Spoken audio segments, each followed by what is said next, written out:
untuk selanjutnya kita sampai jam 4 ya, sesuai dengan target acara hari ini. Jam 4 kita tutup. Sebelumnya mungkin Prof Said ada di mana? Oh, ada. Prof Said sudah ada di sini ya. Jadi kita akan melihat pada what next-nya, dan nanti saya akan sedikit mengantar mengenai ciri-ciri dari seorang leader yang akan menjadi semacam isu besar untuk tahun 2016. Dan Prof Said nanti monggo di depan ya, langsung aja, karena kita akan sekaligus penutupan sampai jam 4 ini. Kita akan masuk pada apa yang nanti Prof Said kemukakan mengenai resolusi ya, supaya kita mempunyai semacam kebulatan tekad untuk maju lebih baik lagi ya. Ya. Jadi yang pertama, ya, tolong ke depan sendiri. Ya, jadi soalnya leadership dalam ilmu itu apa toh, barangnya itu ya. Nah ini yang saya mencoba untuk menawarkan juga bagi para mahasiswa S2 MMPT ya. Kalau Anda mau riset di sini, saya akan carikan dananya ya. Jadi untuk riset di bidang ini ada topiknya, ada macam-macam. Silahkan Anda bikin proposalnya, dan bikin proposal pun sudah ada reward 2,5 juta rupiah untuk siapa yang mau bikin proposal. Ya, ini hanya proposal loh. Jadi nanti ketika jalan itu juga ada anggarannya. Jadi, ya. Nah, yang kita cari itu atribut kepemimpinan untuk pemimpin ilmu ya. Jadi di luar negeri itu sering ada namanya prize ya. Jadi lomba bikin proposal, yang menang dapat 2,5 juta plus biaya penelitian. Yang biaya penelitian sedang akan saya cari, tapi tadi naga-naganya sudah ada yang akan sponsori di dalam ini ya. Nah, ini satu pengembangan awal yang bisa Anda cermati, ada di fotokopian tadi ya. Nah, jadi ini model dari Ulrich dan kawan-kawan yang saya modifikasi. Nanti kita bisa cari di internet bukunya, yang ada di saya juga, udah agak lama ya. Sebagai model berpikir. Jadi intinya bahwa kita tuh tidak hanya tadi seperti tadi pagi saya katakan ya, sebagai seorang pemimpin yang diukur dengan dosen yang individual, yang pandai mendidik, pandai meneliti, dan pandai nulis. Tidak cukup. Ini harus tadi pagi kita sudah buktikan ya, bahwa para peneliti muda yang saintis itu sangat tergantung pada mentornya, pada bimbingan dari seniornya. Nah, sehingga saya tambahi plus atribut kepemimpinan. Ya. Ini yang klasik ya, yang kita latihan bikin handout, bikin kuliah, bikin silabus macam-macam, kemudian meneliti itu ada metodenya, menulis ada caranya dan sebagainya. Ya. Nah, tapi plusnya ini, atribut kepemimpinan ini yang kita belum membahasnya secara serius, belum ada riset. Nah, ini yang akan saya minta kalau ada yang mau riset, di mana kita akan ngetes 4 indikator ya, yang ini. Ya, yang tadi sudah mempunyai karakter pribadi yang baik sebagai ilmuwan, ya. Kemudian mampu menetapkan visi ilmunya, jadi memberi arah, jadi ilmunya itu mau dibawa kemana, ya. Ya, untuk penggantinya itu mungkin dia sebagai seorang manusia cuma hidup 65 tahun atau 70 tahun, kadang-kadang lebih muda lagi ya. Pasti nggak akan selesai, masih banyak pertanyaan penelitian yang masih tersimpan di dalam benak atau yang belum terjawab ya. Itu bagaimana visinya, ya. Kemudian mampu memberikan komitmen individu di bawah bimbingannya, termasuk ini para asisten dan sebagainya, dan memicu kemampuan organisasi penelitian. Jadi ini berhubungan dengan unit dan orang-orang yang dipimpinnya ya. Jadi bukan sebagai individu. Kalau individual dia udah cukup tadi dengan kemampuan tadi ya. Sudah. Nah, jadi kalau kita satu persatu ya. Jadi ini yang akan kita tes juga ya untuk formulir ini ya ke banyak dosen nantinya ya. Apakah dia punya pribadi yang baik ya, hidup sesuai dengan nilai yang diharapkan oleh norma kemasyarakatan. Jadi tidak aneh-aneh ya, tidak punya istri 5 atau 6 itu di luar pakem ya. Ya, jadi misalnya seperti itu. Kemudian mampu menata karir akademik di sendiri. Jadi dia itu paham mengenai bagaimana penataan karir dia, kapan dia pergi keluar, kapan dia di dalam, sebagainya ya. Kemudian ya ini yang tadi memiliki kemampuan berpikir, meneliti dan menulis ilmiah, tadi yang klasik, memiliki kepribadian yang baik, ini jelas ya. Kemudian mempunyai sifat yang mematuhi aturan. Nah, ini dia bukan orang yang anarkis ya, jadi bukan seorang saintis yang tanda kutip itu nyentrik, pernah dengar ya? Profesor X itu wah nyentrik, dia nggak mau diatur oleh dekannya, bisa nggak jadi? Ya toh? Enggak, ini bukan juga seperti itu. Dia patuh betul pada kalau aturan BLU atau perguruan tinggi seperti ini ya dia ikuti, tidak macam-macam tadi. Ya. Ya, ini contohnya ya. Nah, nanti kalau ada atributan bisa ditambahkan di sini. Dan yang kedua itu mampu memicu kemampuan ya, ilmunya itu dia punya visi. Jadi dia tahu ilmunya itu secara detail, nah ahli betul pada bidangnya, dan dia tahu visi mendatang mengenai ilmu tadi. Seperti tadi Ibu Rea ya, Bu Rea tadi juga mengenai visi apa drone dengan tadi apa? Drone apa ya? Drone tuh yang ya dengan biologi itu kalau kita nggak punya visi, apa hubungannya drone dengan ahli biologi ya? Ya kan? Tapi kedua orang itu sudah mempunyai semacam visi mengenai ilmunya. Jadi pada suatu ketika saya yakin kalau benar ya akan terjadi itu hal-hal yang baru-baru tadi. Jadi visioner tentang ilmunya ya. Kemudian mampu mewujudkan visi tadi menjadi kenyataan. Tidak hanya omong doang tau ya. Ada sebagian orang tuh yang ngomongnya tinggi ya, punya visi yang macam-macam tadi tidak bisa mewujudkan. Oke ya. Kemudian mampu memiliki komitmen individu. Nah ini mampu membangun hubungan yang bersifat kerjasama, networking tadi banyak dibahas ya. Kemudian teamwork, dan juga mampu mengajak berbagai pihak untuk masuk dalam pengembangan yang dipimpinnya ini. Nah ini di sini. Nah ini hal-hal yang bisa kita lihat sebagai satu hal yang atribut yang juga kunci ya. Kemudian memicu kemampuan organisasi peneliti. Nah ini juga harus kita lihat ya. Nah mampu membangun infrastruktur organisasinya. Ini. Jadi bagaimana unit penelitian itu berkembang, ada dana dan sebagainya. Kemudian ada prinsip berbasis merit untuk mengelola peneliti di bidangnya. Ada teamwork yang baik, dan juga ini yang sangat penting menyiapkan regenerasi ya. Jadi tidak hanya mikir dirinya sendiri. Jadi dia harus melihat bahwa ini ilmu ini harus dikembangkan oleh orang lain, oleh yang lebih muda, mungkin jarak 10 tahun dari saya, dari ini. Nah, dia memikirkan regenerasi. Dan sampai membuat perubahan tadi terus terjadi di lembaganya untuk semakin baik dan semakin baik. Nah, jadi ini kira-kira atribut-atribut yang mungkin perlu untuk seorang peneliti yang disebut atau dosen yang leader dalam ilmunya. Dan ini yang pemikiran awal yang nanti mohon bisa dipakai untuk menyimpulkan diri Anda sendiri sebagai peneliti apakah ke arah sana. Mungkin juga nanti akan kita tanya pada para profesor yang apakah memang ini yang disebut, jangan-jangan mereka jawab ini semua tidak relevan, bisa terjadi. Jadi, nah ini bagian dari penelitian yang mungkin menarik untuk Anda kerjakan ya, sebagai mahasiswa S2 MMPT kalau mau ya, sekali lagi ya.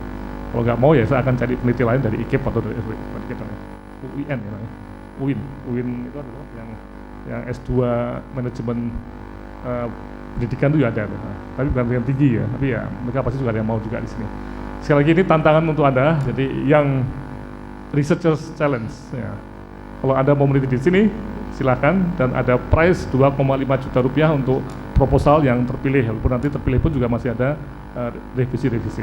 Dan selanjutnya saya akan mencarikan anggaran untuk penelitian ini. Oke, saya kira ini yang bisa saya sampaikan. Ada komentar? Ada yang tertarik? Atau masih malu? Nanti kita akan buka. Ada yang masih nulis proposal Pak? Ada ya? Yang sedang dalam menulis proposal, ini kesempatan loh. Saya di S2 saya sering membuat seperti ini. Siapa yang mau kita biayai. Oke, tolong Anda pikir. Ada pertanyaan atau komentar sebelum kita masuk ke Pak Prof. Said ya. Jelas? Perlu nggak diginikan? Karena tahun depan itu ada dua macam penelitian mengenai atribut ya, atribut mengenai pemimpin keilmuan. Kemudian yang kedua itu atribut mengenai pemimpin struktural. Jadi dekan yang baik itu bagaimana?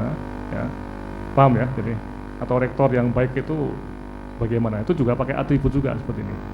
Karena kita jangan sampai milih dekan itu seperti pilkada tuh. Sekarang masih pilkada. UGM itu masih one man one vote. Tapi tahun 2016 mendatang ya itu sudah menggunakan seleksi. Jadi seperti menjadi direktur tadi. Nah, nanti juga pakai kriteria. Nah, ini seperti ini. Ini kriteria untuk mencari dekan yang baik juga ada model seperti ini sama konsepnya tapi beda versinya. Nah, jadi ada dua penelitian nanti. Tapi ini bukan dibahas di sini. Nanti ada seminar khusus mengenai leadership struktural ya. Oke. Jelas bagi mahasiswa S2 MMPT? Kalau tertarik hubungi saya atau Prof. Wahid, nanti kita bikin lomba aja Pak ya. Ya, kita umumkan aja. Ya, waktu 2 atau 3 minggu bikin proposal seperti ini ya. Nanti yang masuk 2, 3, 4, 5 ya kita pilih ya. Setuju nggak? Oh, tertarik nggak? Oke, silakan Pak. Oh, ya.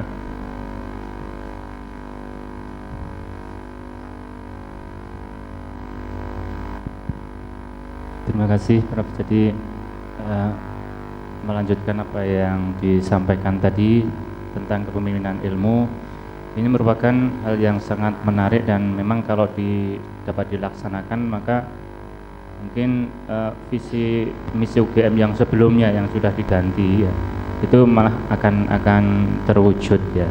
Akan tapi kalau kita melihat perjuangan dari Prof. Laksono dan kawan-kawan ini, saya juga pernah diundang sebagai mahasiswa waktu kita merancang tulisan 25 UGM UGM tahun 25 ya, 2025. Itu kalau kita melihat memang sangat minim atensinya ya. Dalam artian kayak enggak seperti yang tidak seperti yang bukan tidak seperti yang kita kehendaki gitu. Jadi perhatian, jadi atensinya seperti yang bukan seperti yang kita kehendaki. Nah, dari sekian tahun perjuangan Prof. Laksono dan kawan-kawan ini untuk mendengungkan scientific reader yang mungkin bisa diterapkan di UGM ini, apakah memang sudah ada evaluasi kira-kira apa masalahnya sehingga scientific reader ini begitu agak menemui kesulitan untuk diterapkan di UGM itu Prof. Terima kasih. Ya. Enggak Pak, kita mulai 5 tahun lalu kira-kira ya. Jadi udah ada berapa milestone yang kita capai Pak. Yang pertama itu balik pada pilihan dekan dulu Pak ya. Pilihan dekan. Selama pilihan dekan itu masih kayak pilkada ya, one man one vote itu tadi yang disebut Pak Agus tadi ya. Politisasi kampus terlalu kental, itu yang membuat hidup kita tuh berantakan Pak. Nah, saya 5 tahun lalu kampanye besar-besaran Pak juga di media massa media sosial, kemudian nelponi orang-orang penting juga. Dan sekarang statuta UGM itu tidak lagi mengenal pilihan dekan yang one man one vote Pak. Sudah diubah menjadi bukan election tapi seleksi Pak. Nah, sudah ada kemajuan. Nah, disinilah kemudian kita begitu sudah mulai agak normalisasi nantinya ya Pak. Kita butuh waktu periode berikutnya Pak. Setelah dekanat sekarang itu yang produk dari model pilkada itu selesai Pak. Ini produk, kalau saya produk jelek Pak, karena produk pilkada itu produk politik Pak. Paham ya? Politik kampusnya itu kental sekali ya. Nah, kalau sudah diperbaiki 2017-18 itu mungkin akan lebih banyak perhatian pada tadi rasionalitas tadi yang Pak Agus katakan tadi. Seorang profesor itu ya logikanya harus membimbing loh, harus menulis tadi Pak. Jadi ada logikanya di situ. Nah, sekarang terus terang aja manajemen dengan itu terlalu banyak politik. Tadi dengan kata Pak Agus tadi. Ya. Jadi emangnya gua pikir itu sangat-sangat EGP itu Pak ya. Ya tadi yang Prof. Edi mengatakan bahwa itu bukan persoalan, itu kan cuma Agus yang nulis tadi kayak kata kutip menyepelekan, itu masih terjadi Pak. Nah, ini adalah suatu perubahan budaya Pak yang saya sebagai pelaku aktif yang tanda kutip itu membuat goncangan-goncangan kecil itu menyadari betul bahwa ini lama Pak. Bisa 10 tahun, 15 tahun sampai saya pensiun pun mungkin belum matang betul bisa terjadi Pak. Nah, tapi kita harus ada yang mulai Pak. Oh kalau enggak, dan saya tidak mau pensiun sebagai profesor itu ya ini dianggap yang melestarikan model seperti ini kan. Saya mau nanti dikenang kalau pensiun atau meninggal ya ini profesor yang terus ngomong mengenai hal ini ya. Walaupun pertama kali masih sedikit Pak, tapi sudah semakin bergulir. Ya, bahkan kadang-kadang orang sekarang bilang Pak Laksono bersekutu dengan Bu Ika. Oh ya, yang Pika itu. Karena Bu Ika dan saya juga mempunyai kesamaan pandangan bahwa dunia akademiknya seperti ini. Saya dan Pak Agus juga sama. Saya tuh baru ketemu Pak Agus tadi.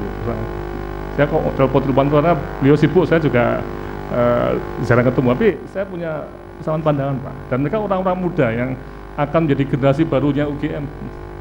Paham Pak ya? Jadi satu perubahan budaya yang bisa butuh waktu 10, 15, kadang-kadang 25 tahun Pak. Jadi saya tidak terintimidasi oleh Berapa orang yang mengatakan ini nggak mungkin dijalankan, nggak. Saya katakan bisa, tapi mungkin pelan-pelan. Dan saya tidak mau rame-rame, Pak. Jadi kita terus saja ini seperti ini. Gitu, Pak. Gitu, Pak. Pak Syed. Ya. Dan Pak Syed sekarang monggo tentang solusinya ini, resolusinya. Dan ini penting untuk memperteguh dari S2 MPT dan teman-temannya ya, untuk di area ini. Silakan, Pak. Baik, Pak dan Ibu sekalian, untuk semakin kita akan mengakhiri pertemuan ini supaya ada semacam ikatan di antara kita, maka beberapa hal saya mengusulkan semacam butir-butir resolusi yang nanti bisa dilihat, dan kalau ada yang tidak sesuai bisa bisa direvisi. Saya kira filenya sudah saya tayangkan, saya bacakan, dan kalau sudah selesai nanti kita bisa, kalau ada hal yang kurang bisa kita berubah. Betul-betul resolusi tema pengembangan kepemimpinan ilmu untuk meningkatkan daya saing bangsa, 2 Desember 2015, 4 Auditorium Sekolah Pascasarjana UGM. Bahwa anggota masyarakat praktisi untuk pengembangan kepemimpinan ilmu atau MP2KI dan Forum Ilmuwan Muda atau FIM telah mengadakan pertemuan pada tanggal 2 Desember 2015 di Auditorium Sekolah Pascasarjana UGM dengan tema pengembangan kepemimpinan ilmu untuk peningkatan daya saing bangsa. Pertemuan ini diikuti oleh sekitar 100 orang peserta. Bahwa pertemuan MP2KI FIM 2015 ini adalah program pertama yang dilaksanakan sebagai wujud kepedulian perlunya pengembangan kepemimpinan ilmu bagi para dosen untuk meningkatkan daya saing bangsa. Bahwa pertemuan MP2KI FIM 2015 ini telah mendengar pemaparan dari para narasumber dan dilanjutkan dengan 4 sesi diskusi terfokus. Bahwa pertemuan MP2KI FIM 2015 ini setuju dan sepakat untuk 1. Menjalankan tanggung jawab akademik dalam pendidikan, penelitian, dan pengabdian kepada masyarakat untuk pengembangan kepemimpinan ilmu bagi para dosen dalam kerangka pengembangan daya saing bangsa. Yang kedua, menyusun rencana program tindakan jangka pendek dan jangka panjang dengan cara 1. Membantu membangun konsep kepemimpinan ilmu bagi para dosen sebagai upaya untuk meningkatkan daya bangsa melalui pengembangan ilmu dan teknologi atau IPTEK. Menyusun langkah strategis untuk menempatkan IPTEK sebagai dasar pertimbangan dalam menyelesaikan persoalan-persoalan strategis yang timbul di masyarakat. Kedua, meningkatkan aktivitas penelitian dan pertukaran informasi dalam kepemimpinan ilmu. Yang kedua, membantu pemerintah dalam menyusun strategi dan kebijakan berkaitan dengan pengembangan kepemimpinan ilmu bagi para dosen sebagai bagian dalam meningkatkan daya saing bangsa. Kelima, mendukung pemerintah untuk melakukan pengembangan kualitas sumber daya manusia melalui pendidikan dan pelatihan berbasis standar kompetensi kerja agar diperoleh jaminan mutu ilmuwan sesuai dengan standar kualifikasi kompetensi. Melakukan kerjasama dengan pihak yang berkepentingan untuk memperkokoh kepemimpinan ilmu dalam mengatasi ketidakadilan berbagai sektor di tingkat nasional maupun internasional. 3. Menyusun strategi rencana tindakan untuk action plan dan prioritas agar kepemimpinan ilmu bagi para dosen dapat berkembang untuk meningkatkan daya saing bangsa. Rencana tindakan ini akan didanai dari berbagai sumber. Yang keempat, membentuk kesekretariatan untuk masyarakat praktisi untuk pengembangan kepemimpinan ilmu sebagai penggerak dalam merealisasikan program-program di atas. Saya kira itu sebagai draft. Apakah ada hal-hal yang mungkin masih mengganjal dan kurang? Masih ada waktu. Oh, ada SD. Oh ya. Oke. Seni. Terus, Kemudian yang paling atas itu atas sendiri, atas itu pasca sarjana Pak, auditorium 2 Desember 2015 itu. Pasca sarjana. oh, pasca S. Oh ya. Ya, S-nya Gatot jadi satu kan? ya. Jadi itu ya, yang penting adalah di belakangnya IPTEX itu ada S-nya. Ya. Oke, salah ketik. Ada lagi? Ya, tadi dari bicara dengan Prof. Rahman di depan tadi juga UGM sangat mendukung ini ya. Rektorat juga akan perhatian pada forum-forum seperti ini. Ini jelas satu komitmen yang sangat bagus dari UGM. Oke, monggo kalau ada komentar. Dan ini langkah praktisnya akan ada banyak kegiatan yang menyangkut seperti ini dan tadi juga leadership untuk di Kanada tadi Pak ya.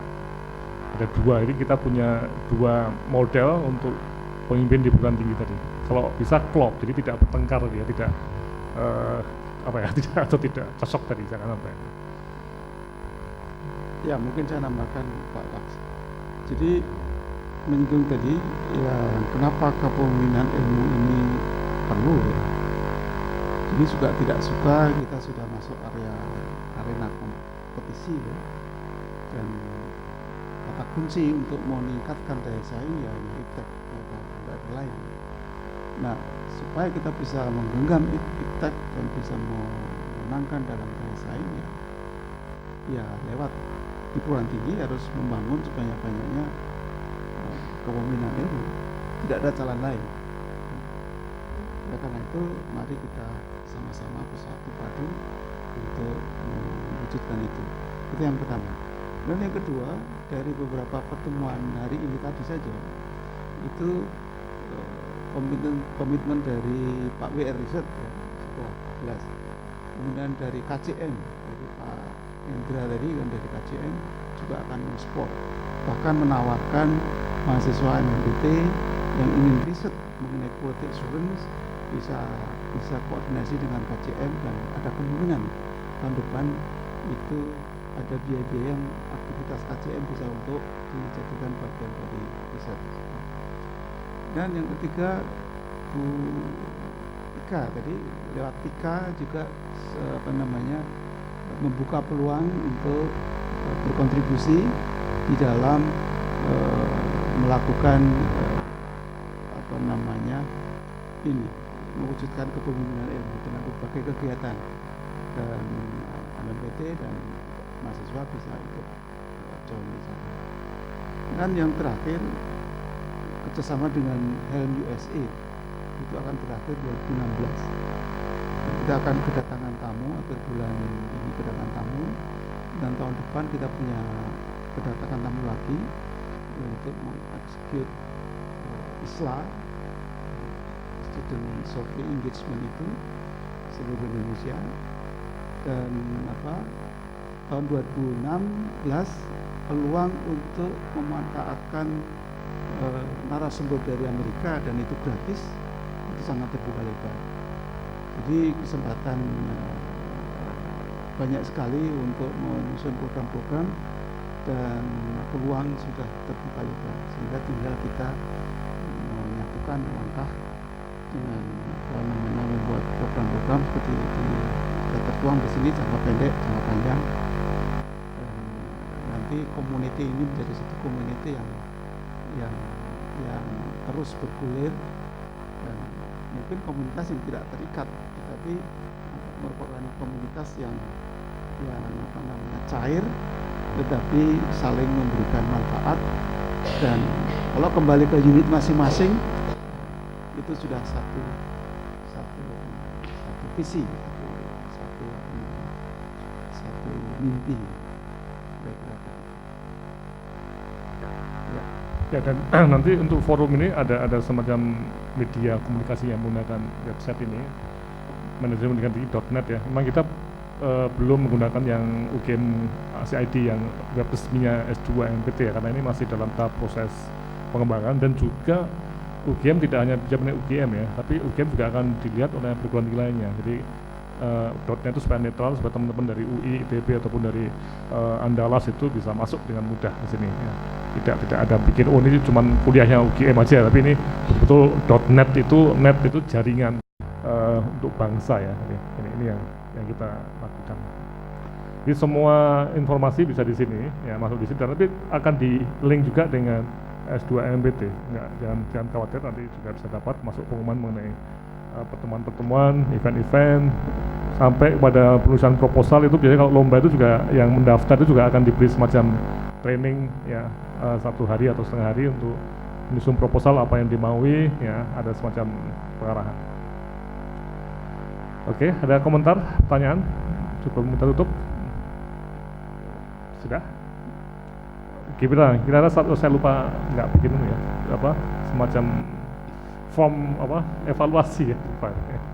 Ya, gimana? Kira-kira hasilnya gimana? Ada sesuatu yang masuk akal atau tidak nih? Masuk akal ya, perlu kita lakukan ya. Perlu ya, ya harus ya. Dan juga ini satu isu yang menarik ya. Ini juga terkait dengan isu tenaga kependidikan ya. Anda sebagian besar di sini adalah tenaga pendidikan ya.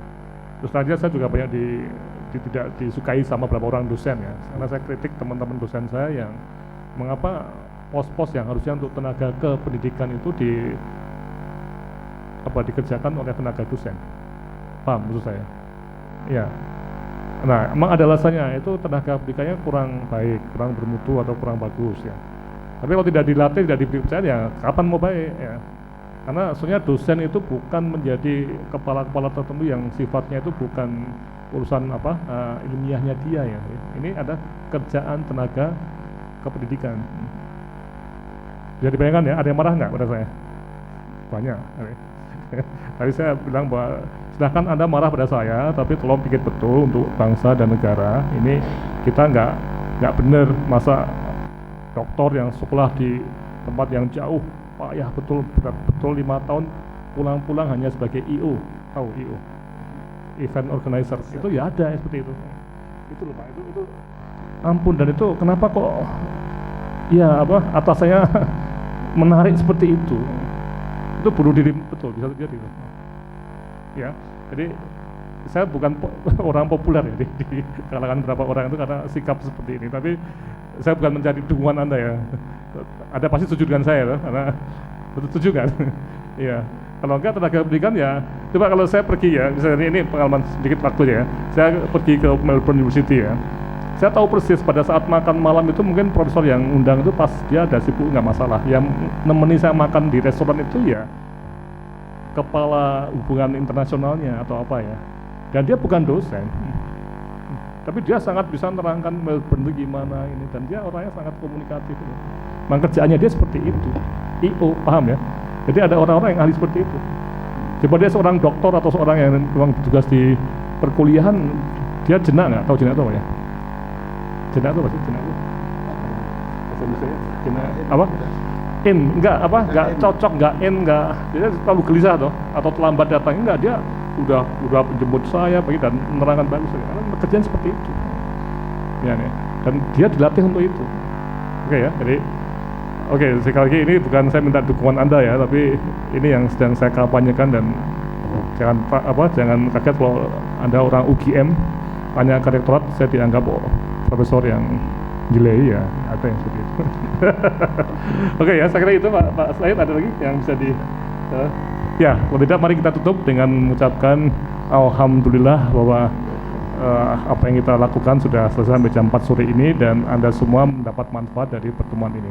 Sekali lagi, ini baru awal dari proses panjang ya. Kita bukan pesta kembang api, tapi kita berusaha seperti R.A. Kartini ya, dari gelap terbitlah terang ya. Sekian dan terima kasih. Wassalamualaikum warahmatullahi wabarakatuh.